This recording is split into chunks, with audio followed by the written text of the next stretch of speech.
ভাই কোন দিন মারা যাইমু পৃথিবীর কোনো মানুষে জানে না। হয়তো ওখান থেকে আমি বাড়ি পর্যন্ত যাইতে পারতাম না।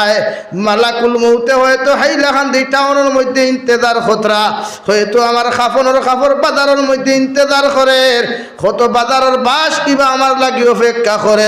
আগামীকাল হয়তো তোমার মতো মানুষের ইন্তেকালের খবর মাইকো মানুষে এলান করতে পারে।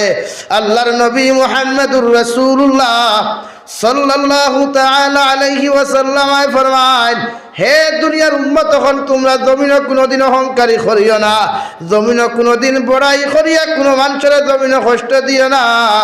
মালাকুল মউতে জাফট মারার লগে লগে তোমার বিল্ডিং বালাখানা, তোমার চাকরি নকরি বাড়ি ঘরগুলা জমিনে ফরিয়া থাকবো। মানুষে তোমারে কোনোদিন ইজ্জত আর সম্মান করতো না যতক্ষণ পর্যন্ত পরিপূর্ণ মুসলমান হইয়া জমিন থাকি তুমি যাইতাই নাই। আল্লাহর নবী মুহাম্মদুর